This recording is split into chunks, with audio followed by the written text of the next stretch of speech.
পার্টির কেন্দ্রীয় নেতৃবৃন্দ আজকে নোয়াখালী শুভাগমন করেছেন এবং আমাদের পার্টির একটা আলোচনা সভা হয়েছে, মত বিনিময় সভা হয়েছে। আজকের আলোচনা সভায় বক্তব্য রাখছেন আমাদের এখানে মেহমান হিসেবে আসছেন আমাদের নোয়াখালীর কৃতি সন্তান যারা মান্নান মাসুদ, নোয়াখালীর আমাদের এখানে মুনতাসির ভাই আসছেন, উনিও আমাদের বৃহত্তর নোয়াখালী জেলা শহরে প্রত্যেকটা দোকানে লিফলেট বিতরণ করছেন এবং সরকারি সব দোকানে এবং আমরা নোয়াখালীর ঘরে ঘরে আমরা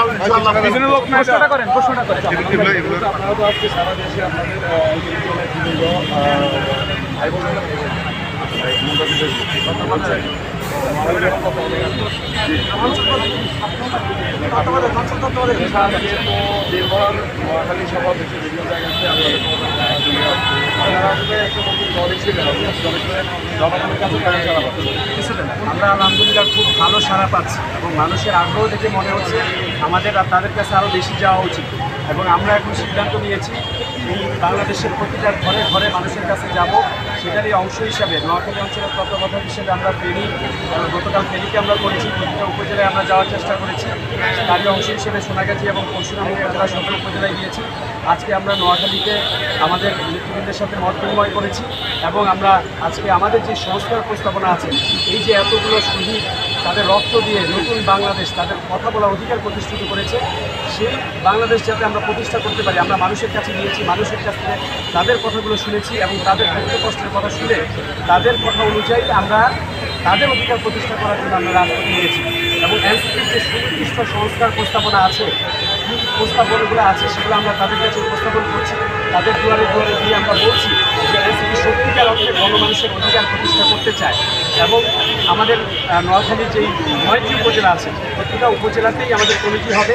সেই জায়গায় আমরা আমাদের যারা সংগঠক আছে তারা প্রতিটা ঘরে ঘরে গিয়ে মানুষের কাছে এনসিপির বার্তাটা পৌঁছে দিবে এবং আমরা যে সংস্কারগুলো করতে চাই যার মাধ্যমে সত্যিকার অর্থে বাংলাদেশের মানুষের ভাগ্যের পরিবর্তন হবে, সত্যিকার অর্থে গণমানুষের অধিকার প্রতিষ্ঠিত হবে, সেই সংস্কার প্রস্তাবনাগুলো আমরা দিয়েছি যাতে নতুন করে আবার কেউ চাঁদাবাজি করতে না পারে, নতুন করে আবার কেউ বালুমহল দখল করতে না পারে, নতুন করে যাতে কেউ আবার জনগণের অধিকার হরণ করে তাদেরকে নিষ্পেষণ করতে না পারে।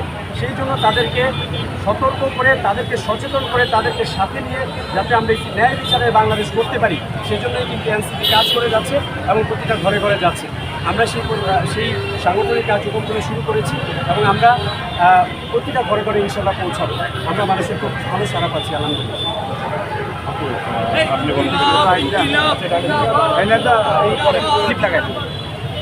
হচ্ছে আপনারা তো পথে ঘাটে ঘুরছেন, প্রচারণা চালাচ্ছেন, জনগণও আপনাদেরকে সাড়া দিচ্ছে বলে আপনারা জানাচ্ছেন। তদুপরি একটা বৃহৎ রাজনৈতিক দলের নেতাকর্মীরা যারা আপনার বিএনপি এখনো বলছে যে আপনাদের আসলে দলের নিবন্ধনবিহীন একটা দলের কথা যেগুলো মন্তব্য করছেন, আপনারা কি আসলে এই সরকারের কোনো ছায়াছটা হিসেবে কাজ করছেন কিনা? ধন্যবাদ আপনাকে। আমরা আসলে অটোকারে কোনো কাজ তখন আমাদের মধ্যে যে আবেগটা, যে ধারণাটা কাজ করার মুক্ত করতে হবে। এই যে ভাইদেরকে নির্বিচারে গুলি করে মারছে সেইটা তো নিবারণ করতে হবে এবং এই সমস্যাটা পক্ষ ঘটাতে হবে। কিন্তু যখন আমরা দেখলাম যে আমাদের আওয়াজগুলো মানুষের প্রতি পৌঁছানোর জন্য আমাদেরকে আসলে রাজনৈতিক মাঠে নেমে প্রতিনিধিত্ব করতে হবে এবং তখনই আমরা রাজনৈতিক মাঠার উদ্যোগ গ্রহণ করলাম। আর একটা রাজনৈতিক দল গঠনের জন্য কিন্তু অনেক প্রক্রিয়া আছে, যেমন আমি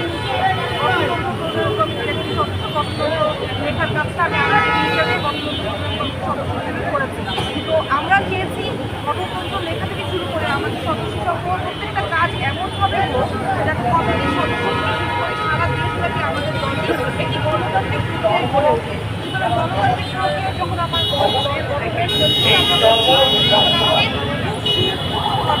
যাচাই বাছাই করে সময় নিয়ে এই সময় রাখতে প্রতি সপ্তাহ আমরা আমাদের দলের কাজ সম্পূর্ণ আমরা আশা করি আপনারা সবাই আমাদের সাথে থাকবেন, কারণ আপনাদের প্রতিনিধিত্ব করে বাংলাদেশের মানুষের প্রতিনিধিত্ব করে। এই জন্যই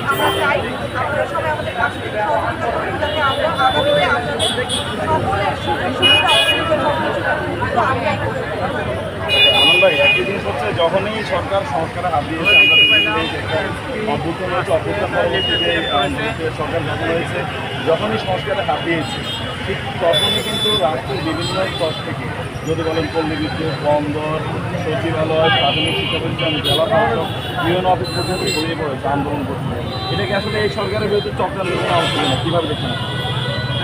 সরকার দুর্নীতি বন্ধ করার জন্য আমরা বিভিন্ন সংস্কারে হাত দিয়েছেন, যার কারণে তারা দুর্নীতির স্বাধীনতা আমরা তাদের এবং বন্দরে যে ধরনের দুর্নীতি চলেছিল দীর্ঘ সময় ধরে বোর্ডে যে দুর্নীতি চলেছিল তার বিরুদ্ধে সরকার অবস্থান নিতে সংস্কার করে পরিচালনার স্বাধীনতা সেখানেও দেখা যাচ্ছে বিভিন্ন 7টা দেশে এনপিএলের ক্ষেত্রে বিরোধিতা করছে। সব দিকে এই দেশটা কিন্তু আমাদের সামনে থেকে না দিতে পারে তা আমরা এই যাচ্ছি, আমরা আমাদের প্রস্তাবনা তাদের কাছে তুলে ধরছি, সবার সাড়া দিচ্ছে, মানুষজন আমাদের পাশে আছে। আমরা আশা করি জনগণকে সাথে নিয়েই আমরা এই সরকারকে সাপোর্ট দিয়ে যাবো যতক্ষণ সরকার নিশ্চিত করা যায়। আর সব জায়গায় আমরা অনেক জায়গায় আমাদের ভাড়ার সম্মুখীন হতে হচ্ছে, আমাদের ক্যারেক্টার অ্যাসোসিয়েশনের চেষ্টা করা হচ্ছে।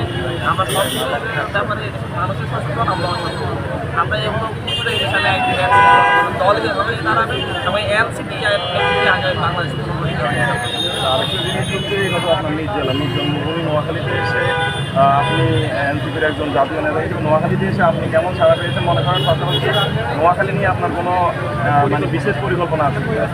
দেখা যাচ্ছে আমি এই নোয়াখালী জেলার সন্তান, নোয়াখালীতে জন্ম নিয়েছি, নোয়াখালীতে নিয়ে বড় পরিকল্পনা আছে। এখানে রেল যোগাযোগ, এখানে বিমানবন্দর, এখানকার আপনার রাস্তাকে উন্নয়ন করা হচ্ছে, উন্নয়ন হয়নি, সেখানকার উন্নয়ন করা সব বিভিন্ন বিষয়ে আমরা উদ্যোগ নিব। এবং এখানে হসপিটালের উন্নয়নের ব্যাপারে আমাদের কাজগুলো আটকে আছে, সবগুলো নিয়ে আমরা কাজ করছি। পাশাপাশি হচ্ছে নোয়াখালীতে এসে আমি মানুষের যে সাড়া পাচ্ছি, সকলে আনন্দে গ্রহণ করছে, তারা সকলেই কাছে পেয়ে আনন্দিত হচ্ছে। আমার মনে হচ্ছে যে বারবার এই নোয়াখালী শহরে আমার আসা দরকার, বিভিন্ন জায়গায় যাওয়া দরকার, সকলকে মিলে ইনশাল্লাহ আমরা